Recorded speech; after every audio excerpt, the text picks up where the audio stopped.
Hello everyone, welcome back to another episode of Entertainment with Buford and Francis. Today I'll be cosplaying as Buford Van Stom from Phineas and Ferb.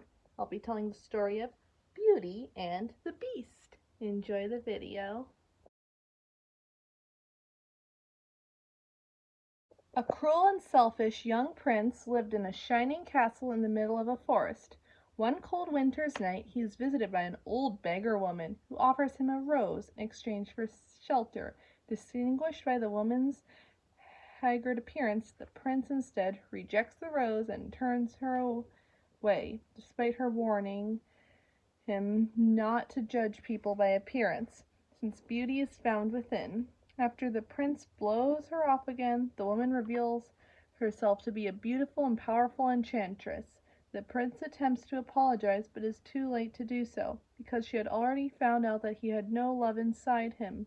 As punishment for his actions, she transforms the prince into a horrible beast and casts a spell on his castle and his servants, whilst the rose she has offered him is revealed to be an enchanted rose that will bloom until his 21st birthday. The enchantress tells the beast that the spell can be broken, but only if he learns to love another, have that person love him back before the last petal on the rose has fallen. If not, then he will remain a beast for life. As the years go by, he falls into despair and loses all hope, believing that no one can ever love him as he is. A decade later, in a small town, a beautiful bookworm girl named Belle is seen as strange by the townsfolk. The popular town hunter Gaston lusts after her, but Belle tries to avoid him because of his arrogance. Belle's father, Maurice, is also an outcast among the townsfolk due to his erratic inventions. With encouragement from Belle, he completes his latest project, a log-chopping machine. Maurice then heads to the fair with the family's horse, Philippe, but ends up getting lost in a dark forest and loses Philippe. After getting chased by wolves, Maurice stumbles upon the beast's castle, which had become a terrifying fortress due to the enchantress' spell, where he is greeted by the castle's servants, who had been transformed into anthropomorphic household objects. Cogsworth, the uptight butler who became a mantle grandfather clock. Lumiere, a kind-hearted maître d' who became a candelabra. Mrs. Potts, the housekeeper who became a teapot, and her son Chip and his siblings, now teacups, along with a whole bunch of others. With the exception of Cogsworth, the enchanted servants attempt to provide hospitality to Maurice, but the beast arrives and finds Maurice and locks him up in the tower dungeon for trespassing into his castle. Determined to marry Belle, Gaston arranges an entire wedding right outside her house, foolishly expecting her to accept it out of the blue.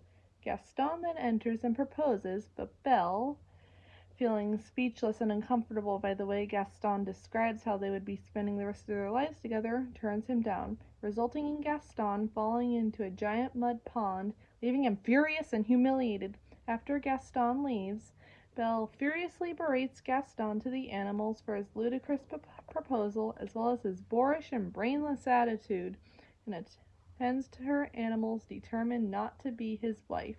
She then runs up to the hill she wishes deep down for. She wants an adventure, and if there is someone else out there who shares her wish. Seconds later, Philippe returns without Maurice, making Belle worried for her father.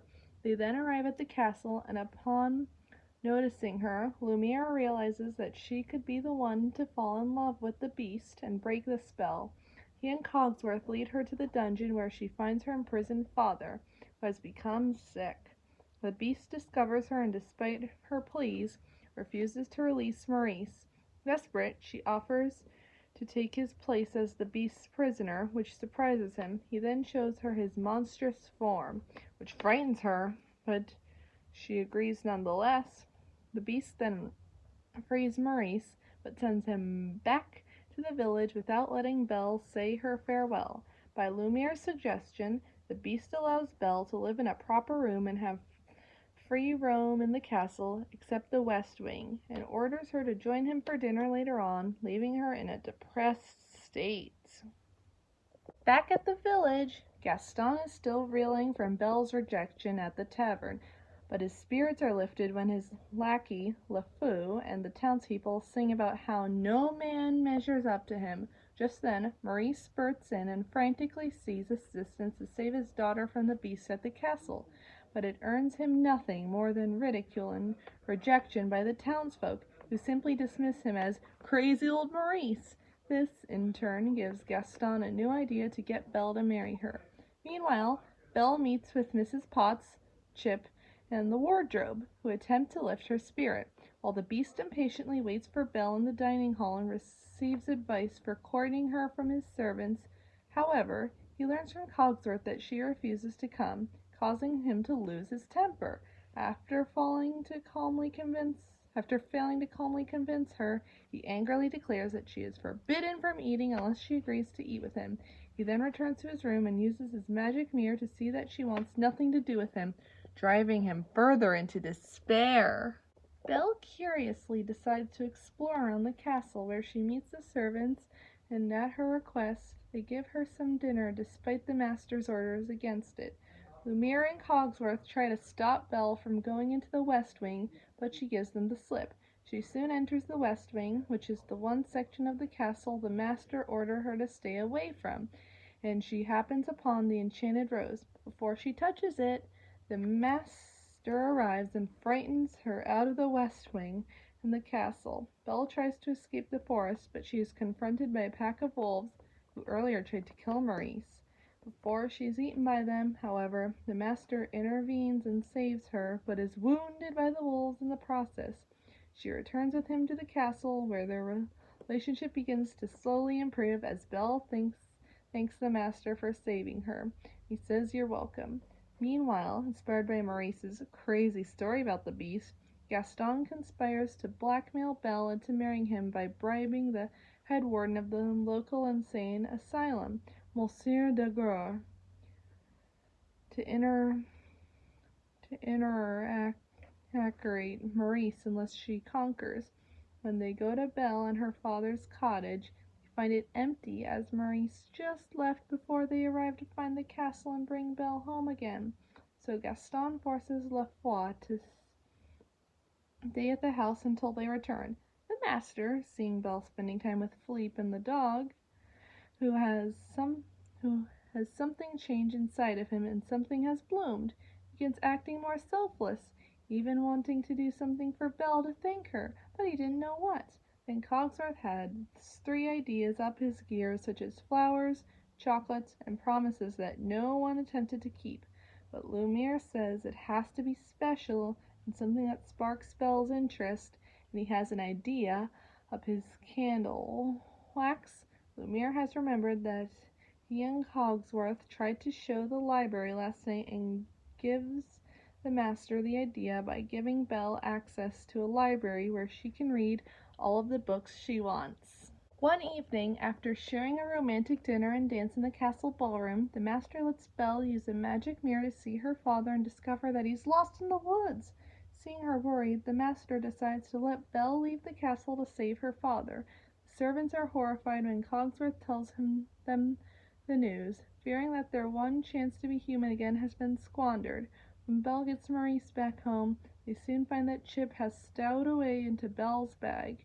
They are soon interrupted by the villagers, led by Gaston, who arrive to send Maurice to the asylum. After rejecting Gaston again, Belle proves that her father is telling the truth by showing everyone the beast with the magic mirror, which the master let take with her. Seeing that Belle has feelings for the beast, Gaston becomes jealous, snaps, and twists the truth that the master is a monstrous creature and convinces the villagers to attack them. They lock Belle and Maurice in the cottage den to prevent their interference. Luckily, Belle and Maurice are soon freed by Chip, who uses Maurice's invention that he was going to take to the fair earlier. At the castle, the servants discover the mob trying to storm the castle and soon get the jump on them, except Gaston when they break open the castle doors. While Cogsworth and Lumiere led the servants to save the castle by battling and chasing off the entire townsfolk, Gaston soon finds the depressed beast in the West Wing. They have a battle outside in the rain, where Gaston taunts the master for his feelings to Belle. When the master sees Belle return to the castle, he finds the strength to defend himself against Gaston. The beast overpowers Gaston and threatens to drop his evil enemy off the rooftops. He becomes unmerciful and tells him to get out. As the beast attempts to reunite with Belle, Gaston stabs the master in the back, but he ends up losing his footing and topples from the balcony to his doom below. The master dies in Belle's arms as she tearfully proclaims her love for him. This causes the spell to finally be lifted and revive the master and return him and all of his servants to their human selves. Belle and a now human beast, called Prince Adam, have a dance in celebration of the event with everyone watching while Lumiere and Cogsworth argue with each other.